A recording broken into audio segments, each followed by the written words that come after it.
Estoy leyendo este libro, Metanoia, del hermano John de la comunidad de TC. En él se nos dice que Jesús nos invita a un cambio de perspectiva. ¿Estás interesado? Escucha esta charla. Pues comenzamos nuestra reflexión de hoy, de este retiro de Cuaresma,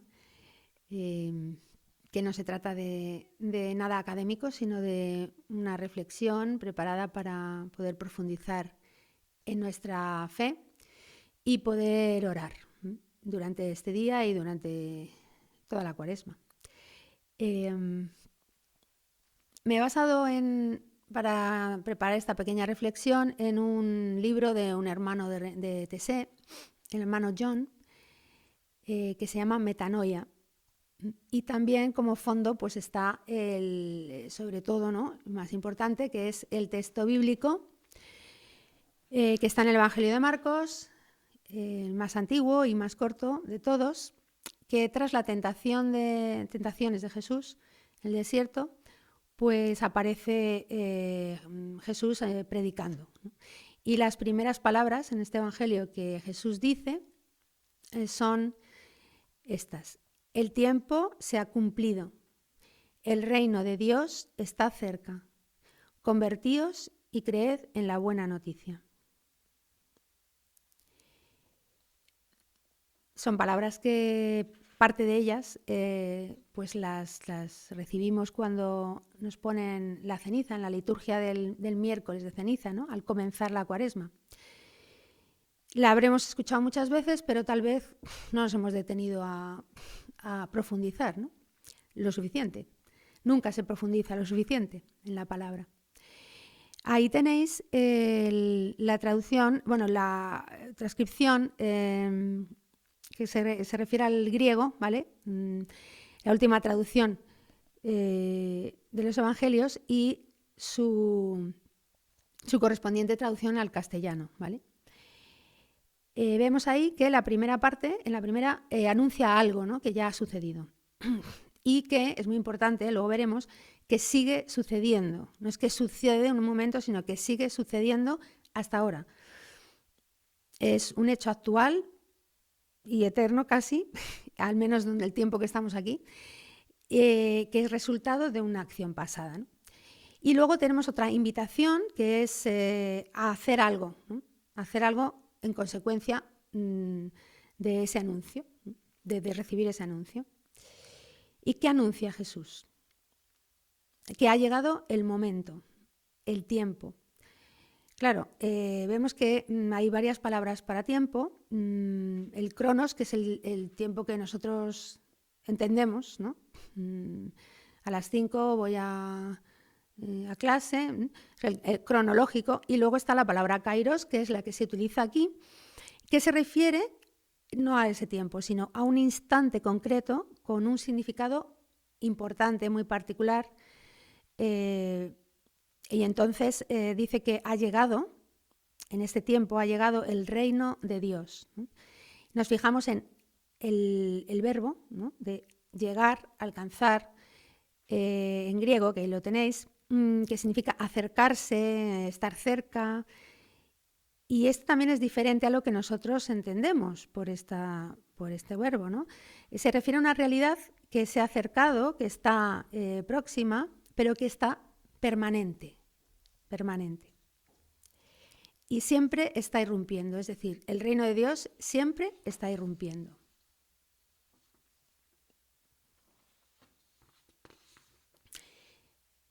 ¿Y a qué nos invita Jesús? Nos invita a la metanoia. Es una palabra griega que viene, pues, sus componentes léxicos son el prefijo, que es meta, más allá, y nous, que es mente, espíritu, más luego un sufijo que es ya, que es la cualidad, ¿no? Y en definitiva, metanoia significa transformación espiritual, ¿no? Esta transformación conlleva pues un cambio de prioridades, ¿no?, un cambio general en la conducta, en el modo de ser de la persona. El que experimenta una metanoia, pues no solamente experimenta una actitud piadosa, ¿no? Un sentimiento religioso, espiritual incluso, sino que actúa de forma consecuente. Eso va unido, si es una verdadera metanoia, ¿no? Metanoia es, bueno, conversión, puede ser la traducción que hacemos nosotros, conversión, arrepentimiento. Y para invitarnos a esta transformación, pues se utilizan algunas de estas palabras, ¿no? Cuando traducimos. Estas traducciones a veces pues, han llevado a malentendidos, ¿no?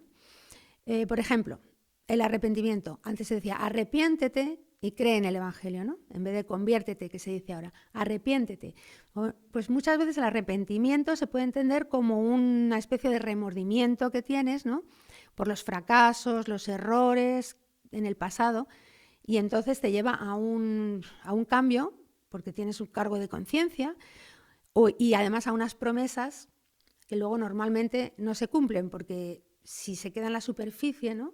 Se queda simplemente en el sentimiento que tengo, ¿no? de ese pesar, ¿no? Por haber hecho eso, pues no se lleva a la acción esa promesa, ¿no?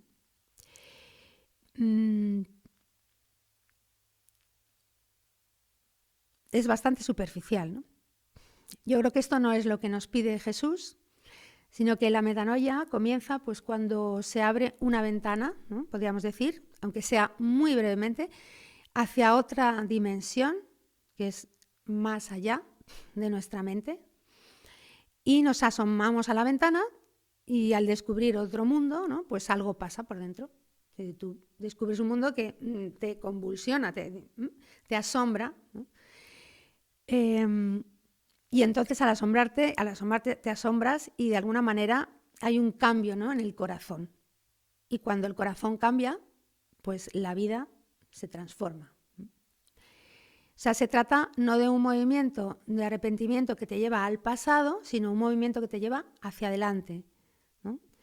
Sí es verdad que muchas veces luego, cuando pasa el tiempo, pues ese pasado ocupa un lugar, vuelves a él, como por ejemplo San Agustín, que como recordaréis que en sus confesiones él dice, tarde te amé, hermosura antigua y nueva, ¿no? Es decir, tarde te amé. Se da cuenta de que su vida anterior pues no ha amado a Dios, pero no está teniendo un pesar, sino hoy si te hubiera conocido antes, ¿no? Porque está poniendo sus ojos y su energía en lo que ha encontrado, que es Cristo, ¿no? La renuncia a la que nos lleva la metanoia no es una renuncia sin más, ¿no? No dejo atrás una vida, no dejo atrás simplemente cosas, ¿no? No renuncio a cosas, no dejo una vida detrás, actitudes, comportamientos, porque las dejo, sino que la clave está en que descubro una vida mucho mejor y la elijo. Y siempre que eliges, pues renuncias a cosas, ¿no? Como explica, por ejemplo, Jesús en las parábolas del reino, ¿no? Cuando uno llega, encuentra un tesoro, lo esconde, se va, vende todo lo que tiene. ¿Por qué? Pues porque ha encontrado el tesoro, no lo vende porque sí, ¿no? O la perla de estas parábolas que encontramos en el Evangelio.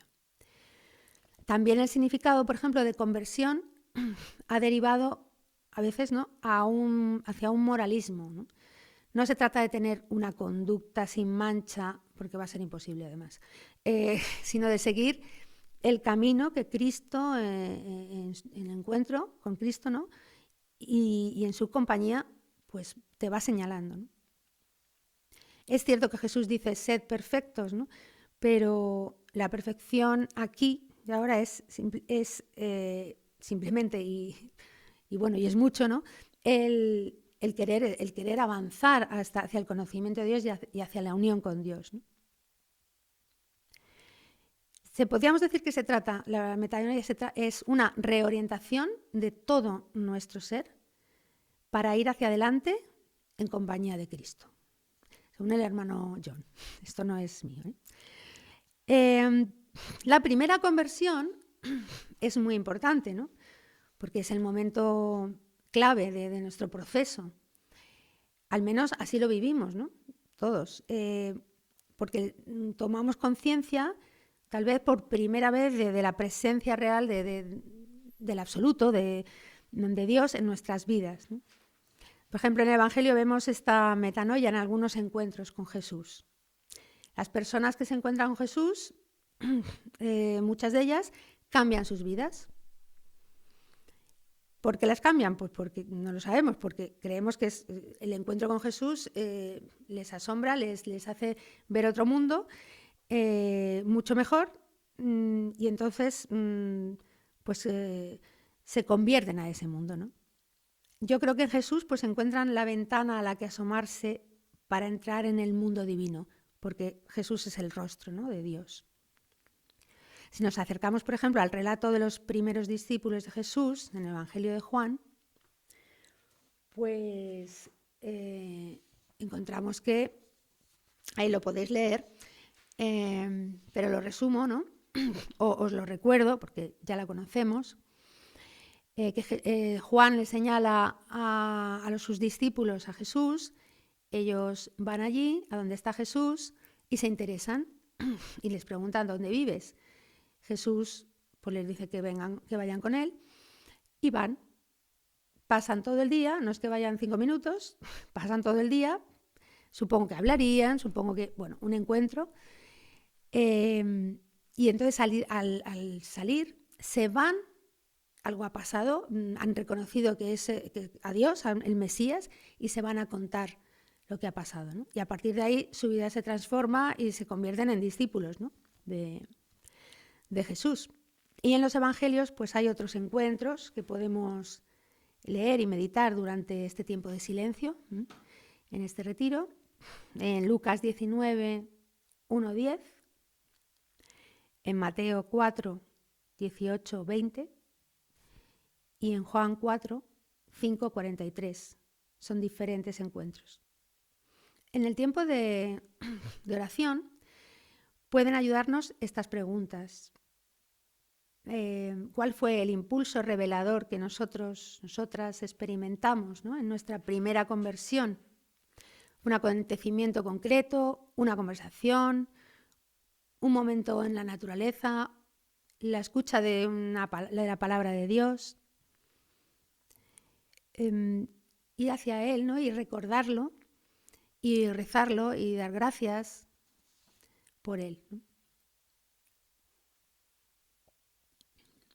En el cristianismo primitivo, esta conversión primera, ¿no?, se vincula al rito del bautismo, que ha cambiado mucho, porque los adultos que se sentían atraídos por el modo de vida de los cristianos, pues en un momento dado pues comprendían que este camino era esencial, único, que era para ellos, ¿no? Así lo vivían.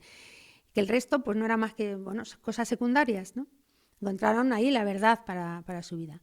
Y en consecuencia pues abandonaban su vida interior y se unían a la comunidad cristiana. Luego, tras profundizar y experimentar esta vida, pues llegaban, decidían que sí, que querían seguir, y llegaban al rito del bautismo, ¿no? El rito del bautismo pues significa un nuevo nacimiento, ¿no?, que es lo que sucede en la conversión, ¿no?, en la metanoia. Por ejemplo, de este nuevo nacimiento pues habla Jesús a Nicodemo en Juan 3, 1-21, que lo podéis también leer después para orar con él.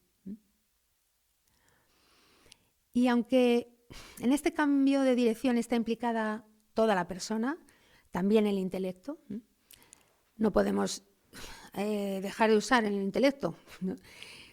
Pues la metanoia no puede ser solo algo intelectual, ¿no? Es decir, es un cambio de ideas. Pues ahora yo me cambio de las ideas de unas ideas políticas a otras, ¿no?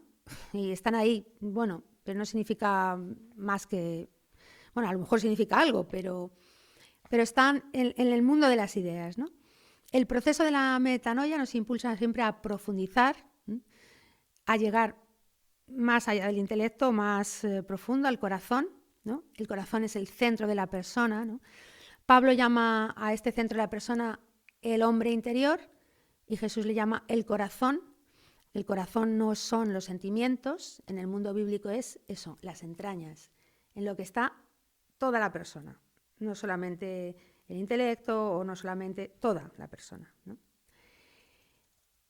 Y todo lo que suceda allí, pues se va a reflejar en nuestra vida, ¿no? Y luego otro aspecto de la metanoia, entendida desde esa traducción del griego, ¿no? Pues es que he empezado ahí con ese párrafo, ¿no? Vamos de comienzo en comienzo. Es decir, no nos convertimos y no nos volvemos a Dios o no encaminamos nuestros pasos en pos de Cristo solamente una vez en nuestra vida, esa vez que pasó, ¿no? Pues ya, yo ya, se acabó. Sigo, sino que se trata de un proceso continuo en nuestro camino hacia la plenitud, ¿no? Si utilizamos, por ejemplo, la imagen humana, podemos decir que no se trata de enamorarse en un momento dado, sino que se trata de permanecer enamorado. Entonces, esa frase del principio, que le gustaba tanto al hermano Roger, que es de Gregorio de Nisa, dice, vamos de comienzo en comienzo a través de comienzos sin fin. Es un fluir constante, ¿no? El comienzo primero pues, nos lleva a entrar en una nueva vida, la del discípulo. Pero no hemos alcanzado la meta. Bueno, aquí no la vamos a alcanzar nunca. En realidad siempre somos peregrinos, ¿no? En esta tierra. No pertenecemos a esta tierra, aunque vivimos en ella, ¿no? Y siempre vamos a estar en camino en pos de lo que nos acerque más a Dios, ¿no? ¿Cómo? Pues siguiendo a Jesús. Jesús dijo, soy el camino, yo soy el camino, la verdad y la vida. Al comienzo, pues no percibimos a lo mejor todas las implicaciones que tiene esa conversión o eso que nos ha pasado, ¿no? No, vamos, seguro que no. En mi experiencia, yo no imaginaba luego todas las implicaciones o todo lo que se iba a desarrollar eso, ¿no? Entonces, bueno, hay que mantener ese momento, por eso os digo, id a vuestra primera conversión, o vayamos a nuestra primera conversión y mantengamos, porque ahí sucedió algo muy importante, aunque ahora estemos en sequía o estemos en aridez, eso ha sucedido y eso no lo podemos, nadie nos lo puede negar, ¿no? Entonces, mantenerla, ¿no? Muchas veces pues esa chispa se apaga, o chispa por decirlo de alguna manera, se apaga porque vamos pues sonámbulos por la vida, ¿no? Atrapados en las rutinas. Yo soy una mujer de oración, pero hay veces pues que pasan días y, bueno, sí hago oración comunitaria, pero me enredo y el mundo interior, ¿no? Pues está ahí, pero yo a lo mejor no le hago caso, ¿no? Entonces, ¿cómo vivir? Podríamos preguntarnos, ¿cómo vivir esta dimensión de la metanoia en la continuidad de nuestra existencia, ¿no? Y como también le gustaba mucho decir al hermano Roger, y de vivir, ¿no? Se trata de descubrir el hoy de Dios. O sea, este hoy de Dios es lo que dice, el reino de Dios está cerca, se ha acercado. Se acercó, se acerca, se acercará, o sea, no hay tiempo, ¿no? Está constantemente. Pero claro, a ver, hay que verlo, hay que buscarlo, hay que simplemente dejarse encontrar por él, ¿no? Y tenemos acceso, pues aquí y ahora, ¿no? Hay un teólogo que tú conocerás que se llama Paul Tillich, protestante, ¿no? Alemán, que habla de el eterno ahora. Esto a mí me apasiona, me apasiona este nombre, ¿no? Porque no sé, a mí me evoca, bueno, nos puede evocar la presencia de Dios desde siempre, para siempre y aquí, ahora, ¿no? Dios nunca está ausente. Nosotros somos los que de alguna manera nos ausentamos en la conciencia o en, ¿no? Así pues, yo creo que el primer aspecto para cultivar y para vivir la metanoia es estar atentos a la presencia a través de la oración continua, frecuente, que no se trata pues, ni más ni menos que de la escucha del corazón a la palabra de Dios, al susurro de Dios en el interior, como decía Gandhi, a esa vocecita interior que es tuya, pero, o sea, que está dentro de ti, pero que tú intuyes que no eres tú solo lo que está, que es Dios el que te está diciendo algo, ¿no? Bueno, también podemos estar atentos a las llamadas, a esa voz, a esa llamada a la conversión constante y no responder, ¿vale? Porque somos libres, porque Dios nos ha hecho libres, ¿no? En ese aspecto. Entonces es esencial la respuesta a eso que descubrimos y que sabemos que viene de Dios, sabemos entre comillas, sabemos. A esto lo llamamos la voluntad de Dios. Muchas veces, igual nosotros también, no lo sé, identificamos, o mucha gente, la voluntad de Dios como algo desagradable, algo que nos obliga, que es, no sé, hostil, que es opuesto a nuestros deseos más profundos, ¿no? Por eso las renuncias y, ay, madre mía, ¿qué me pide Dios? Entonces ahora voy a tener que... Todo esto es como rollos racionales, ¿no? Porque no es, o sea, nada más lejos de la realidad, ¿no? Fijaos, la palabra voluntad viene de ratzon, el hebreo, que quiere decir complacerse, encontrar placer. Todo lo contrario a qué horror. Bueno, placer, entendiendo el placer de una manera determinada, ¿no? Así que la voluntad divina no es un mandato rígido, ¿no? Sino que es una manera de decir que lo que Dios desea para su creación. Shalom, ¿no? Vida en plenitud. No se trata de un deber, sino que es al revés una fuente de alegría. Y tampoco es todo lo que ocurre en la vida. Es decir, se muere un niño y dices, era la voluntad de Dios. Esto es horroroso. O sea, ¿cómo va a ser la voluntad de Dios? No, es decir, estamos en un mundo limitado, pasan las cosas. Pero no es que Dios te envíe algo malo, ¿no? Entonces, yo creo que nos podemos fijar, no sé, pues en un salmo que dice, Salmo 37, pon tu deleite en el Señor y Él te dará lo que pide tu corazón. O sea, lo que pide tu corazón, no lo que pide, no cualquier cosa, porque no podemos pedir que se cure todo el mundo, que el mundo no sea como es, porque es que es así. Tenemos la esperanza de que no va a ser así, pero este es así, ¿no? Y entonces eso puede también confundir y alejar, ¿no? También de la fe, ¿no? Del cristianismo. La metanoia, pues durante nuestra vida, es ir dejando que Dios nos revele su voluntad de amor para cada uno. ¿Cómo se comunican esos deseos de Dios? Pues al principio, por ejemplo, de la historia de Israel, se hacía a través de los responsables de los pueblos. Menos mal que ahora no, porque si no... después aparecieron profetas, personas especiales, ¿no? Que hablaban en nombre de Dios, que tenían esa experiencia de que Dios les comunicaba la voluntad, porque la voluntad de Dios antes se entendía como colectiva, no se entendía como personal, ¿no? Era del pueblo. Y luego más tarde pues se fue poniendo por escrito en la Torá, que son los primeros libros de la Biblia, y allí pues de lo que se hablaba era de la alianza entre Dios y el pueblo, ¿no? Dios protegía, acompañaba al pueblo y el pueblo prometía vivir según los mandamientos, según la ley de Dios, según su voluntad, que es ser feliz, ¿no?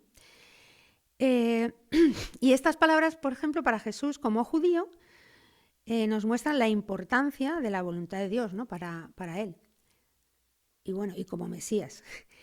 Dice, he bajado del cielo no para hacer mi voluntad, sino la voluntad del que me ha enviado. Porque sabe que esa voluntad le lleva a la vida, ¿no? La voluntad del Padre, pues para Jesús era un alimento. Él no seguía un código normativo, ¿vale? Al leer los evangelios, pues tenemos la impresión de que para Jesús, la voluntad de Dios se iba revelando casi en cada momento, ¿no? Presente a través de los acontecimientos, de los encuentros. No sé, él vive el presente, ¿no? Siempre vuelto hacia la presencia del Padre. Muchos dicen, bueno, como era Dios, él sabía todo lo que iba a pasar. Bueno, no me voy a meter ahí, ¿no? Pero su condición humana que compartía, yo creo, que no le llevaba, no le permitía saber todo lo que iba a pasar, ¿no? Y bueno, pero él vivía habría esa presencia divina en cada encuentro, ¿no? Y en cada acontecimiento. Nosotros no somos Jesús, no somos capaces de volvernos constantemente a la presencia de Dios y de una vez por todas, además, para siempre, para toda la vida. Pero nuestra existencia puede ser muy pobre porque hay muchas cosas alrededor hacia las que nos estamos volviendo, ¿no? Constantemente, pero somos llamados a volvernos constantemente hacia la vida, ¿no? Lo que nos da la vida. Si fuera por nuestra condición humana, pues a lo mejor no podríamos hacerlo ni un solo minuto, por exagerar, pero claro, no tenemos que olvidar que Jesús envía el Espíritu. El Espíritu es la vida de Dios en nosotros. Porque podemos tener una vida espiritual por el Espíritu, ¿no? Ya decían en el Antiguo Testamento, ¿no? En Jeremías, Ezequiel, anunciaban, ¿no? Que se iba a dar una ley que ya no estaba escrita en las tablas, estaba escrita en los corazones, ¿no? Ese es el Espíritu Santo, yo creo, es la ley escrita en los corazones, ¿no? Es decir, la vida de Dios en el corazón, que nos modela y nos puede ir modelando a imagen de Cristo, ¿no? Como dice Pablo, yo ya no soy quien vive en mí, sino que es Cristo el que vive en mí. En esa medida avanzamos, ¿no? Las llamadas son personales, pero también, ahora ya las entendemos como personales, pero también hay una llamada común al pueblo de Dios. Seguimos siendo pueblo de Dios, seguimos siendo comunidad. Y el cristianismo se vive en comunión los unos con los otros. O sea, somos un cuerpo. Y es importante no solo buscar la voluntad nuestra, a ver qué me dice a mí Dios, que sí, pero en referencia también a qué nos dice como pueblo, ¿no? Como comunidad. Por eso oramos juntos, por eso compartimos la palabra, compartimos las experiencias, nos ayudamos a discernir, es decir, seguimos a Jesús juntos, ¿no? Para la reflexión personal oración, ahí tenéis unas preguntas, ¿vale? En esta parte, para esta parte. ¿Qué otros momentos de conversión hemos experimentado en nuestras vidas? ¿Qué importancia tienen los otros, los hermanos, ¿no? En mi vida cristiana, en mi constante volverme hacia Dios o intentar volverme?